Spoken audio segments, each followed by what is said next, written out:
All right, everybody, welcome back to the Steel City Blitz Steelers podcast presented by DEK Roofing Inc. of South Florida. And like us, we hope that you have an adult beverage to sit back in your chair or, don't have an adult beverage if you're driving. But we feel it was most necessary. Of course, we have adult beverages every time we do this show.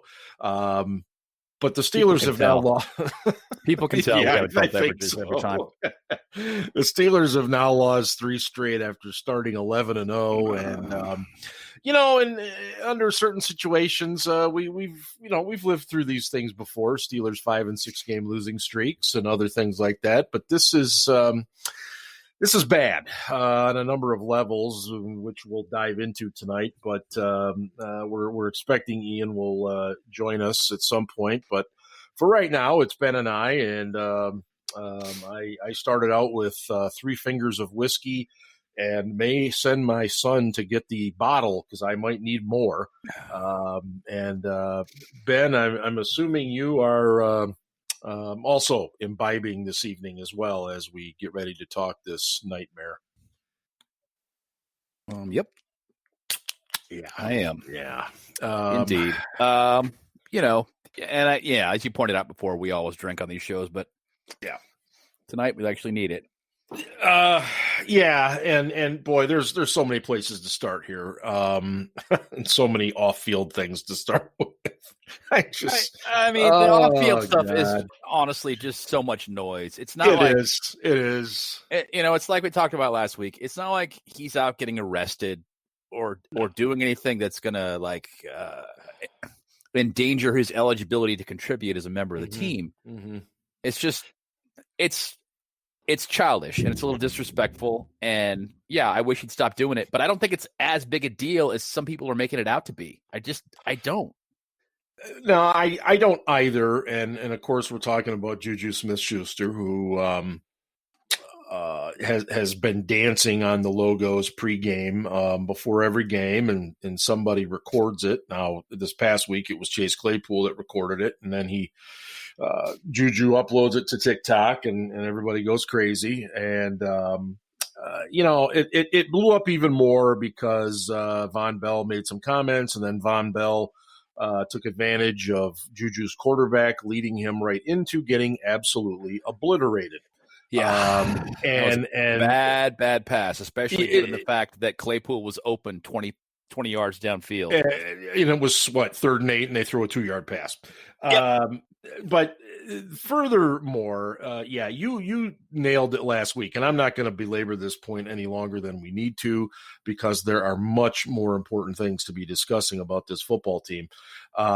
He said today, he spoke to the media. He said, "Hey, when the media starts asking my coaches and my teammates about it, then I know I'm just going to stop doing it."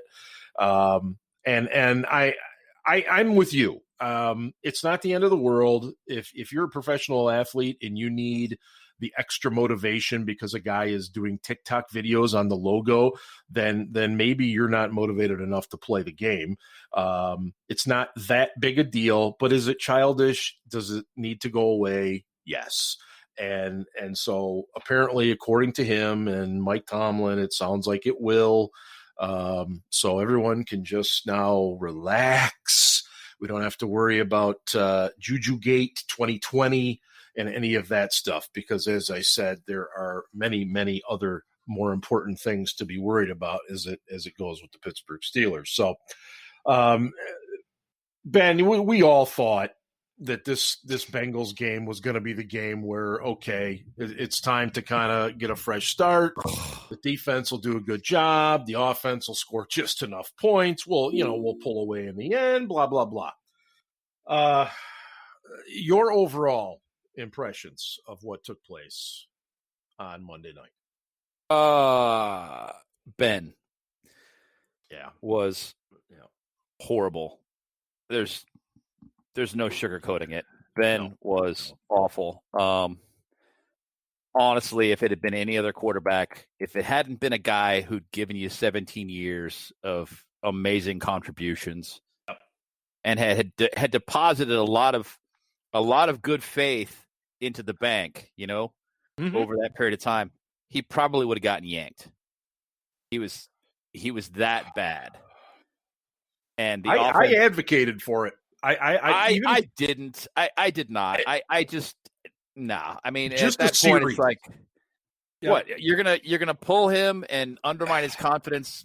I don't see it, especially when the guy who's going to come in is Mason Rudolph. And I'm sorry, Mason's terrible. Yeah. Mason can't see the field. He can't read defenses. He needs players to be college open. We've gone through this a bunch of different times.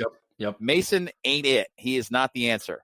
No. And right. on top of that, you've got an offensive coordinator who's not very creative, isn't doing his quarterback any favors.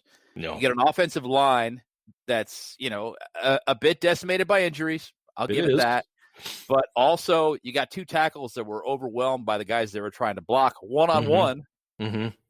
And the line just was not playing all that well. Now, in the second half, they did play better. A little better. Ebron went out. McDonald came in. And coincidentally, they run blocked much better as a result. So, maybe that's something we can look forward to seeing more of. When they're going to get into run formations, they'll bring him in and have him block instead of Ebron, or bring them both in and split Ebron out. I don't know, but they got to do something to get more creative there. They can't just keep having Ebron trying to inline block, because that just is not working. No. Defensively, they were running right at Marcus Allen. I don't know if anybody else noticed that, but they were running right at him on purpose because he's too damn small. Yeah, 215 soaking wet. Yeah, he's 205, man. And Giovanni Bernard has given us fits for years. He has. God. Yep. He's just that back. He just does give us problems. Yeah, he just does. Exactly. And he did again this week. 152 yards of rushing from the Bengals. Yeah. They're terrible. But granted, when your offense keeps going out there and putting out a 3 and out, 3 and out, 3 and out, 3 and out, the defense is going to get tired, okay? Yeah. So bear that in mind when you critique that performance. But, I thought the defense, they hung in there. They did their best. They tried to keep us in the game. Their intensity was up there. I can't say that for the offense. I thought the offense, especially in the first half, they looked tired and disinterested. And it was just like, who are you guys? What is this? Yeah. Especially coming off a week that was a relatively normal week. Right. The first of which that they've had in quite a while. I do want to come back to Roethlisberger, and we will. I want to welcome in Ian. Ian's jumped on, and Ian, we're just kind of getting going here with just general thoughts, and I know Ben touched on a bunch there, but general thoughts, and also, what are you drinking tonight? So far, I just finished a Southern Tier 2X Christmas Ale, which is one of my favorite Christmas beers, right up there with the Great Lakes Christmas Ale, which is very nice. Both are delicious, yes. I have both in my fridge, actually with some Trogs Mad Elf as well, which is up there in my top 3 also. My goodness. Mad Elves are a little dangerous, though. They're like 11, 12%. So you got to be careful with those. So, but all the Christmas beers are up there, man. They really are. Yeah, they're nice. Yeah. All right. So slap the R rating on this already. Yeah, go ahead. I haven't let loose, but it's of swear words. Yeah, that was some fucking bullshit, dude. That was just horrible. That was one of the worst games we've played in. I mean, the Duck Mason games aside last year, I'm not counting those because what it reminded me of, Ian, and correct me if I'm wrong when I ask you this. Didn't it remind you of that game in Candlestick that Ben played so many years ago? God, that night game in Candlestick, they lost 20-3. The blackout game, where he had taken a shot for his injury before the game, but then the lights wouldn't turn on because there was a power outage. So there's that game, and then the only game I can think, 2 games I can think of that were worse was there was a Monday night game in Jacksonville. We lost 9-0 and never even got the ball past midfield. And there was the game that should have gotten Bruce Arians fired, which was in Cleveland on a Thursday night, where there was like a minus 40-degree wind chill and 20-mile-an-hour winds, and threw the ball like 40 fucking times and ran the ball like 10 times against the worst run defense in the league. Sounds and like Ben Bruce got sacked like 7 or 8 times, and and the Browns were terrible that year. So those were the only couple games. This was the worst I've ever seen Ben play when he wasn't like specifically injured or coming back from an injury, because he's always bad the first game he comes back from an injury. Yes.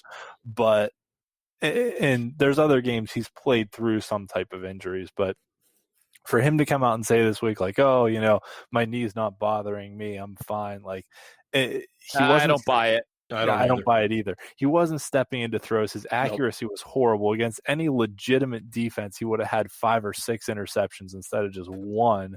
Yep. Or 2. I guess he had 2.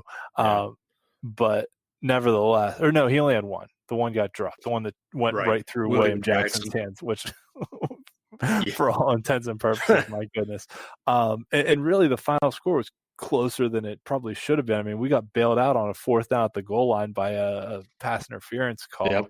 Ben's accuracy was just terrible. He was totally off target and all over the field on short passes, on long passes, throwing these bullshit Alex Smith like 0-yard crossers on 3rd and 8. Like, I know JuJu fumbled the ball and he shouldn't fumble the ball, but what the fuck is Ben doing throwing a pass to a guy at the line of scrimmage on 3rd and 8 when Chase Claypool's running wide open down the middle of the field? Like, you don't always need to dump it down. Like, that was worse than Mason Rudolph shit. That was it was right there with Mason. It was Mason-esque. Mason it's sad. I looked through the game logs. Mason never had a game with a yards per attempt as low as Ben did on Monday. It was terrible. Really? Yeah. I'm not surprised by that, simply because Mason usually went deep, like deep a couple times a game, so I'm not totally surprised, but I want to go back to Roethlisberger for a minute, and my feeling was about sitting him for a series. It wasn't about Mason. It was about the fact that Ben has never felt, I shouldn't say that. He always feels threatened anytime they have a new quarterback. But maybe he just needed to feel a different sense of urgency or something, because he wasn't seeing anything on the field. He was, as Ian pointed out, his accuracy was terrible. I'm not buying it at all. I think his knee's bothering him. He's not going to say anything about it. We'll probably hear in the off season that he had it, scoped or cleaned up at some point. We all know that's coming, because he just is not stepping into throws. It's clearly affecting his deep ball. The one throw he made, which may have been his best throw all season, was the touchdown to Johnson. And you just wonder, where is that? Why aren't you doing that more often? And so there, that's what I was getting at. I had no intent. I had no designs at all that Mike Tomlin would actually do it. That's just where my frustration level was as a fan. There's no doubt about it. But wow, yeah, okay. So I'll say, yeah. Just go ahead, to follow up on that last point, Ben's yards per attempt, so just pure yards per pass attempt, was 4.47. Mason Rudolph's low last year was 5.02 in that game against Cleveland, where Myles Garrett assaulted him with his own helmet. Mason was above 5 every game, and Ben was 4.47. So which was one of the worst yards per attempt games of his career. So I'm not going to sugarcoat it. It was one of the worst games of Ben's career. I mean, it's like talking about one of your own kids. I mean, I love the guy. I mean, I appreciate everything that he's done for the Steelers and everything. So it's hard when you see him playing that poorly, but we're not going to sugarcoat it. As you said, it is what it is. Not going to hide from it. The one other follow-up thought I had was I really wondered the way they came out in the second half.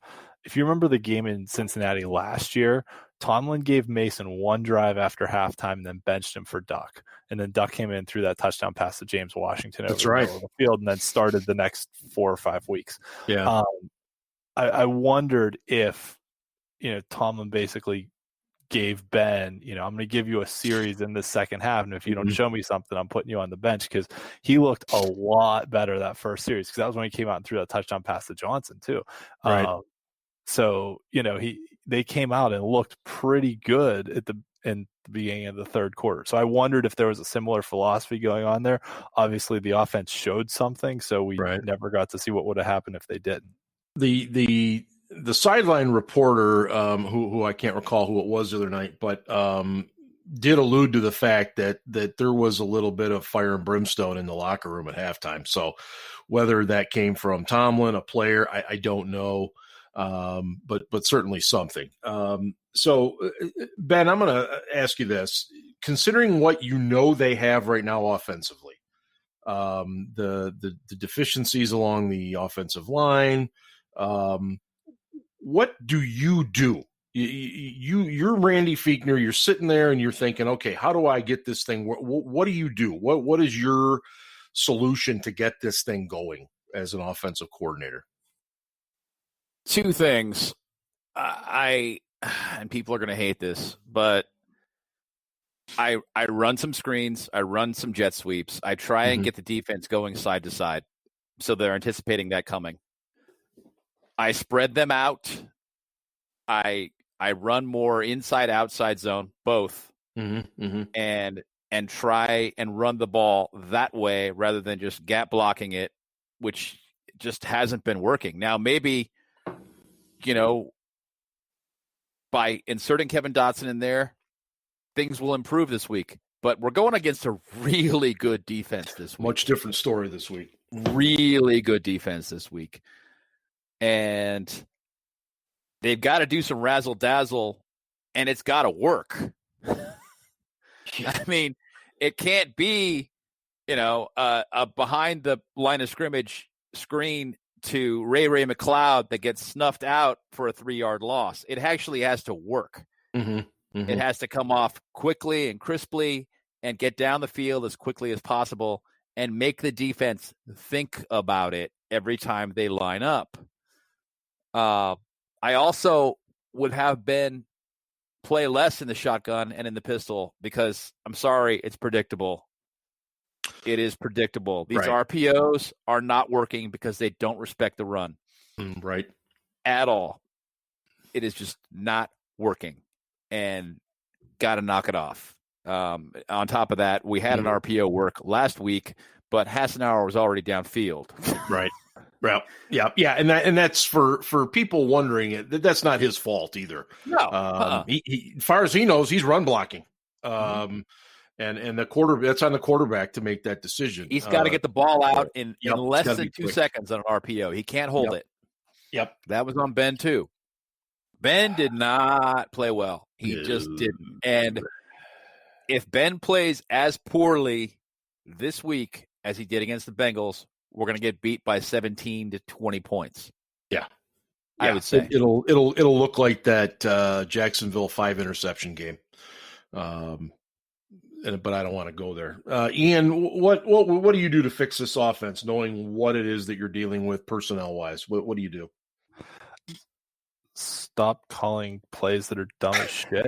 Okay, so let's talk situationally, right? The Steelers run more or less the fewest play action passes of any team in the league. Insane. Which has been proven time and time again to be one of the most efficient offensive plays.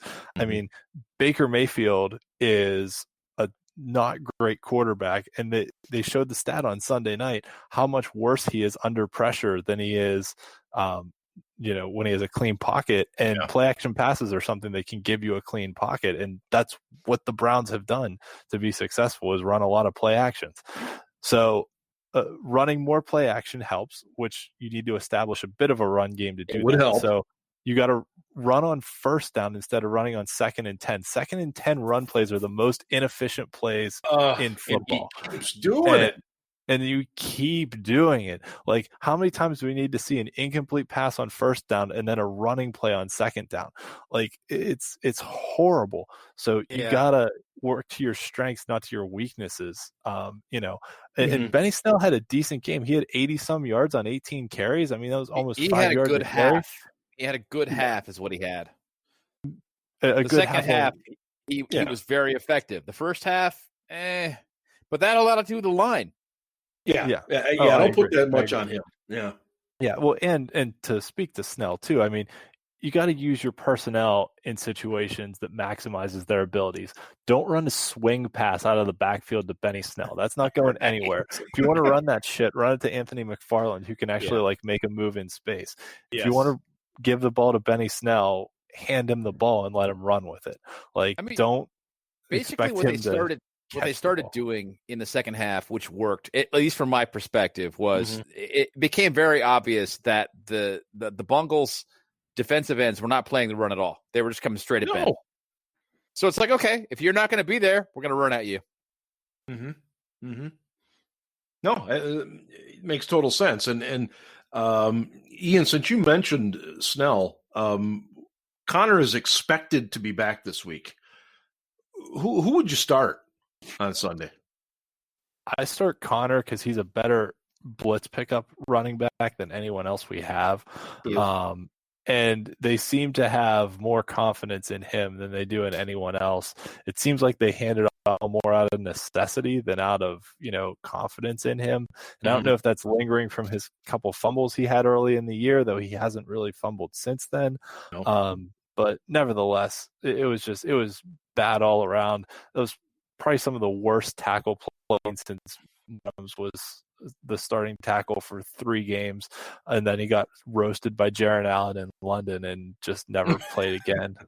But yeah, that was really, really bad. I mean, for both tackles to get us kicked on 4th and 10 with the game on the line, down by 7 points, like, that just can't happen. That situation. I mean, I never played offensive line. For those who haven't met me, I'm 6'3" and like 165 pounds. So I don't have the body of an offensive lineman. Never did, never will. But you in that situation, you can't let anyone get at your quarterback. You do whatever it takes. I don't care if you have to hold somebody, you tackle them, take out their knees. You don't give up outside pressure to both defensive ends on 4th and 10. It doesn't matter what you have to do. If they call you for holding, whatever, at least your quarterback doesn't get killed. Yeah, no, I agree with you.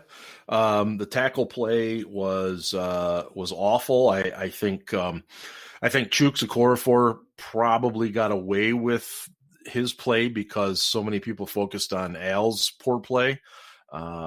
And as Ben alluded to, the defense that we're going to see this week is a lot better.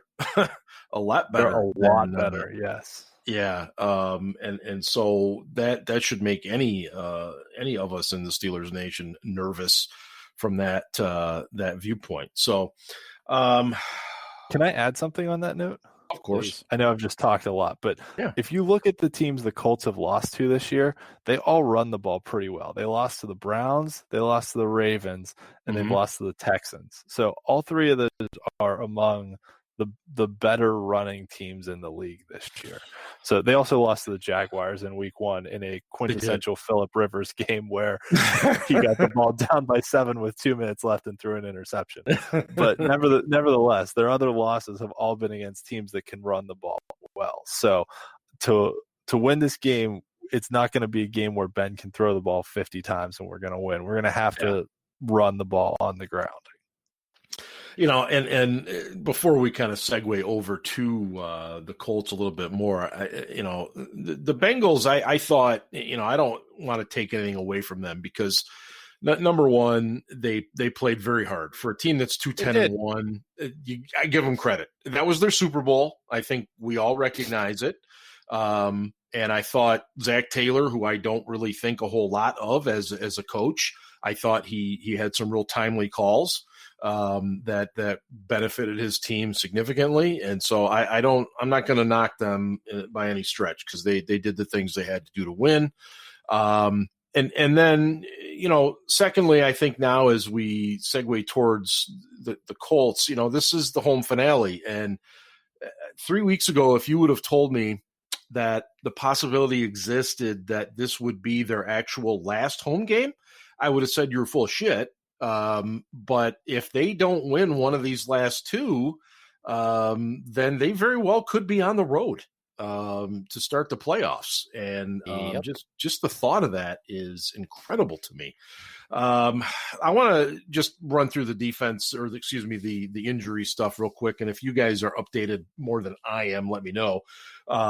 Tomlin yesterday did not comment much on Derek Watt or Eric Ebron because they're so early in the concussion protocol stuff. I don't even want to speculate. You can do that till the cows come home, so to speak. But and then he was positive about Kevin Dotson, James Conner, and Vince Williams was put on the active list today as well. So that he will play. What his conditioning is, we don't know any of that stuff, but he will play. And I do want to say too, and Ben, you mentioned this in our group discussions today. Why in the hell was there not a block in the back call on Derek Watt's play? I don't know. I mean, there was that, and then there, Von Bell. I don't really take issue with that as a cheap shot because JuJu kind of made himself a target by dancing on the fucking logo. Yep. But Bell hit him in the head when he was still a defenseless receiver with the crown of his helmet. Yep. And it was not flagged. And it was a violent jerk. I don't know how the refs overlooked that. That was bullshit. But they missed it. And I would expect that he would get fined. Now, on the Derek Watt tackle, which was first play of the game. First punt of the game, excuse me. He ran downfield, was pushed from behind. He went head first into the returner's knees. Yep. We're lucky from that standpoint that there weren't two severe injuries. Yeah. The guy's cleats didn't stick in the grass, and he got upended, but he laid on the turf for a long time. And Watt obviously didn't get up, so it was a hell of a hit. It was violent. Yeah. But I don't know how they missed that, but they did. Those things kind of happen. They do. I just, being that it was so close to the returner, I thought, okay, this is a no-brainer, Right. But it clearly was. So I have to share this. I had a situation similar to this because you guys saw this while it happened, and then of course during the replay. But TJ Watt, Derek's brother, literally sprinted onto the field when he saw what happened, and started, along with Jordan Dangerfield, started getting people away. They knew he was knocked out. They could see what happened. They knew he was in a bad way, and I could not help but think of an instance a long time ago. My younger brother was a pretty damn good football player, and he was a tight end linebacker. And I had graduated from high school maybe 4 years before this, and he's playing a game, and he makes a tackle, and he's not getting up.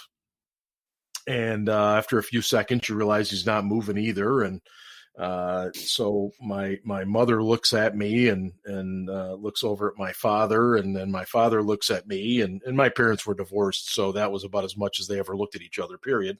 And they both look at me like, you need to go down there. And I'm like, what in the hell? You're the parents, and they're like, no, just go down there. Just go down there.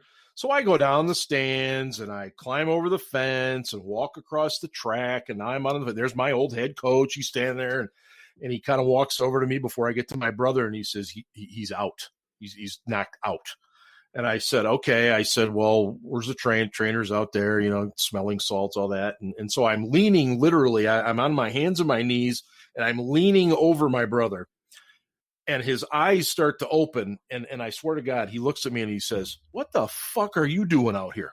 And I And the head coach starts laughing, and I said, well, coach, he's probably got a concussion, but I think he's going to be fine. And I thought of that when I saw the brother, TJ running onto the field to aid his brother. I immediately thought of that story. Yeah. And so obviously we're glad that Derek's okay. And God, Watt practiced today in full. Okay. Now he's still in concussion protocol, and part of the protocol is you go through practice and then they go back and they test you and they see where things are at as compared to the baseline and so on and so forth. Mm-hmm. But it is encouraging that he at least practiced. So it is. We'll see what they have to say tomorrow, and we'll go from there. Ebron did not practice. Tuitt did not practice. Well, Ben, Marcus Allen did not practice. Castro all got whatever. Days they got off. the coach's day off. Yeah, that's kind of whatever. Kevin Dotson, full practice participant. So. One question I had, and either one of you can answer this because I haven't had a chance to go through the film as extensively as I would like to. When they ran the ball well, was it Hassenauer or was it Derwin Gray that was in there, or was it a little bit of both? Did either of you pick up on that? I don't think it was Gray. It was Gray more often than not, but it was absolutely McDonald, and they were running at the tackle guard gap. So basically what they were counting on was the defensive end was going to be gone. And the defensive ends were gone. They were around, looping around, trying to get to the quarterback, not even trying to play the run. And it's like, well, if you're just going to give us this, we're going to take it. And for the most part, it worked. So I really can't fault it as a strategy. If you're just going to keep selling out to the pass every down, no matter what, fine. Speaking of the Ebron injury, why was pass interference not called there? The guy was early. It was obvious. It was obvious. So early. I mean, again, the officials did not cost the Steelers that game. Let me preface that. Not in any way, shape, or form. But there were about 4 or 5 calls that I just was left scratching my head. But, it is what it is. Ian, we know what we're facing with the Colts this week. Phillip Rivers is Phillip Rivers. He's had both some success against us and some ugliness against us. He's got a nice offense to work with. He's got some good receivers, nice stable of running backs. The rookie Taylor's coming on pretty well. Can our defense do enough to give us a chance if the offense is still sputtering on Sunday?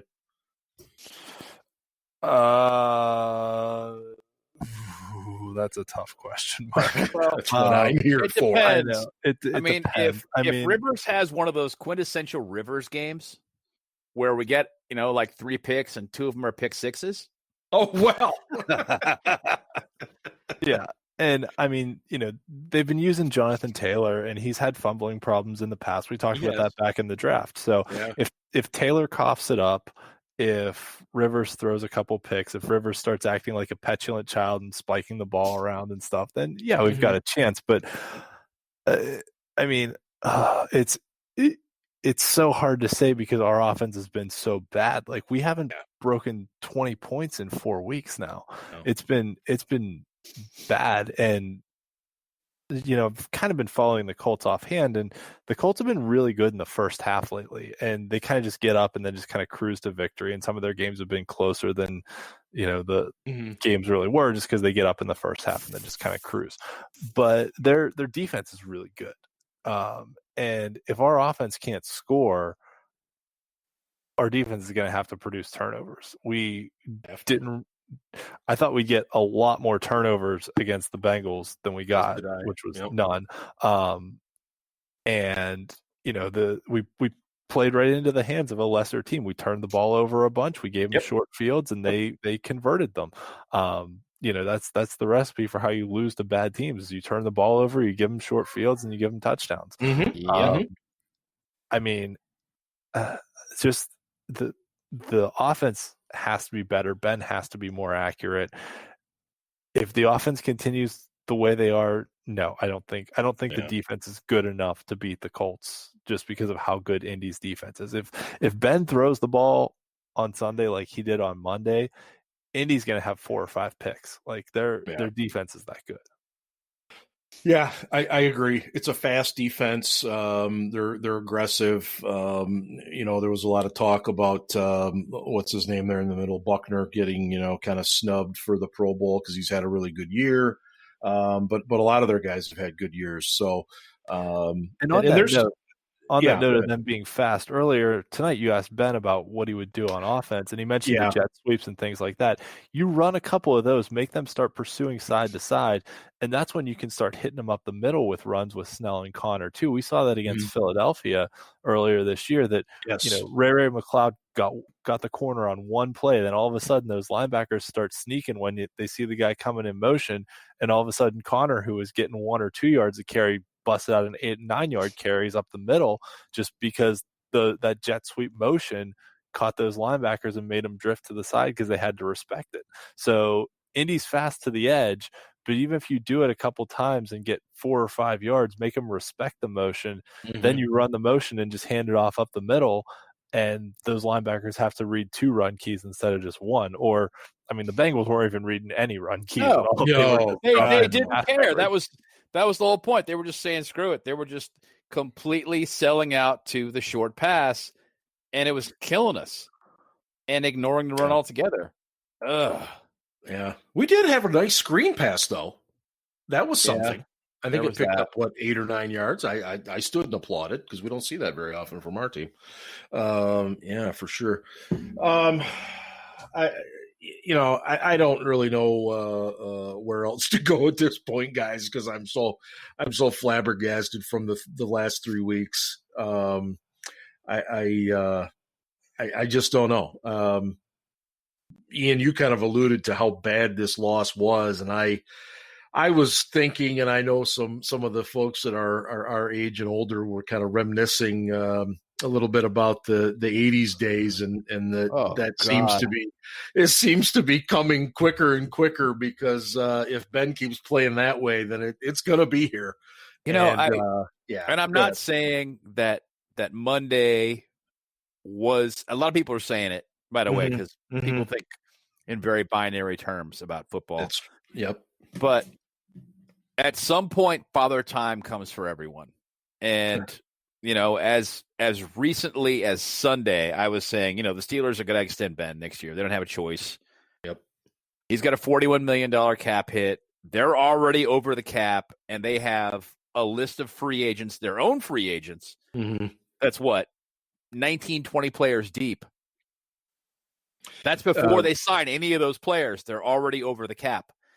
And there's not a lot of space there that can be created via restructures, except for doing an extension with Ben. If you do that, you can create some space. Not a lot, but not some. much. Now I'm wondering if it's even a wise course of action to extend him because he played that badly. But I'm not saying that I necessarily think that was the end, because we've seen Ben come back from other things before. We have. Been amazed. Uncle Ed, our favorite Uncle Ed Bouchette in the athletic.com had a good write-up today on exactly what you're talking about, that, if you think this is bad, wait till next year. And he laid out exactly what you just did, talking about Ben's cap hit, followed by the 17 or 18 guys that we can't even get re-signed rather. I don't want to go there yet because we got a ways to go in this season, but all I'll say is this. I think a lot of Steelers fans are completely oblivious to the fact that a lot of guys on this roster that they see play every single week are not going to be on this team next year. And it's just what has occurred. There are going to be a lot of really hard choices. Tons. It's going to affect, your top level guys, it's going to affect mid-level guys. Yeah, and there are going to be some guys, there are going to be some surprising cuts that people are going to look at and go, wow, I didn't see that coming.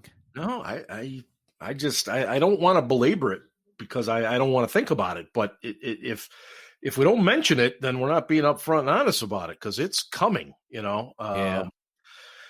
Okay. Ian, I'm going to throw it to you first here. What do you see happening on Sunday in the home finale? By the way, are fans still unwelcome in Heinz Field?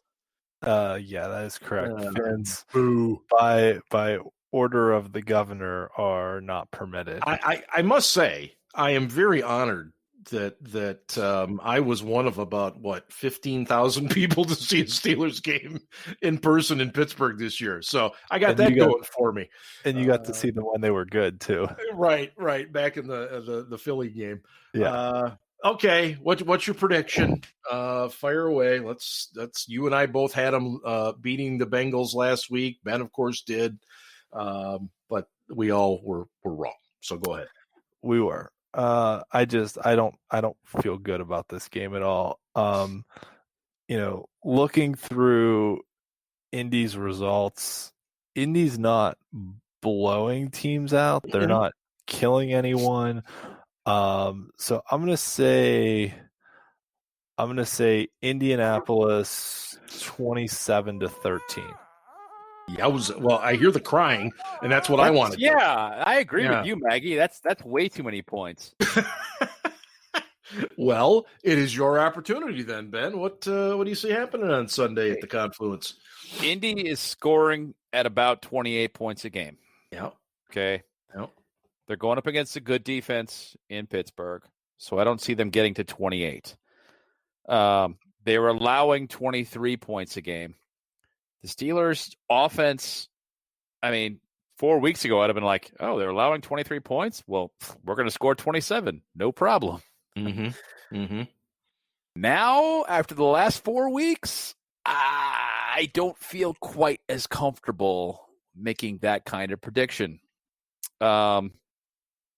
Indianapolis 23, Pittsburgh 21. Oh, goodness gracious. Boy, that puts the pressure on a little bit here. I feel the same way. I'm just what evidence do I have to really put a lot of faith into the Steelers offense that they're going to be able to do much? My gut feeling tells me we're going to see no huddle. We're going to see Ben being allowed to be Ben because it seems to be the only thing that ever snaps them out of their funk. I don't know why they really didn't go to it on Monday, but that's a whole other story. I think we'll play better. I don't know how we can play worse, but I just think the Colts are playing well. I think we're not. I think Indy's going to be somewhere around. I like 26-17. I think they tack one on late, much in the way the Bengals got a late field goal there, something to that extent. But I don't know. I think it's going to be. Both of you have them beating the Steelers badly in NFL terms. In NFL terms, yes. I don't think, like I said, I think they tack something on late. Ben can't play worse. Okay, even if he does throw 4 or 5 picks, it's really not worse than what he played. If he throws 4 or 5 picks, they're going to lose by 21. Yes, but I think he plays better. I just don't know how. He usually bounces back after these games. I'm hopeful that he does, and maybe I'm just thinking with my heart a little bit here and not my brain, but wouldn't be the first time. But that's just kind of what I'm thinking here, and yeah. So I think that's it. I know Ian has just arrived. Any final thoughts outside of the predictions, guys?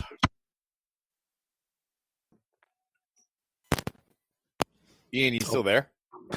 Yeah, my headset came unplugged. Sorry about that.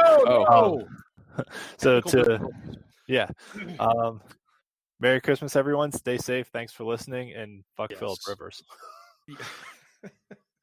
Ian's swearing a lot tonight. He is really swearing a lot. That tells me he's been drinking a lot. really awkward. Yes. Mark even dropped an F-bomb tonight. That's bizarre too. Fuck, what are you gonna do? This team's driving me insane. I agree. Merry Christmas, everyone. And be safe and take some time this weekend and enjoy the people that are close to you, because honestly, you don't know when they're going to be gone. I know. Yeah. Sorry to take it off topic, but express those feelings to those people that matter to you. Steelers are driving me insane. I am not that person who is going to tell you that the season is over, this team can't get it together, because the NFL changes its complexion so quickly. It does. That, yeah, they still can get it together. And if they pull it out this week and make all of us look dumb for picking the Colts, then, fantastic. And really, it comes down to Ben. It's all about Ben. If Ben plays well, they will win. If Ben plays like he's been playing, they won't. Yeah, and it really does boil down to that, because the defense will be well enough to keep them in the game, and unless they just have to be on the field consistently like they were on Monday. But yeah, let me also send Merry Christmas out to everybody. We're just a couple days away now. The Fat Man comes down the chimney tomorrow night, and everybody be safe and enjoy it, and hopefully there is a Steelers win wrapped under the tree, and we all open it and we all get to experience it on Sunday. And I am reminded that the 2009 New Orleans Saints started 13-0 and lost 3 straight, and then went on to win the Super Bowl. So, crazier things have happened. And anyway, but thank you for listening. For Ben and Ian, this is Steel Dad signing off on the Steel City Blitz Steelers podcast, presented by DEK Roofing Incorporated of South Florida. And hey, go Steelers. Ravens suck.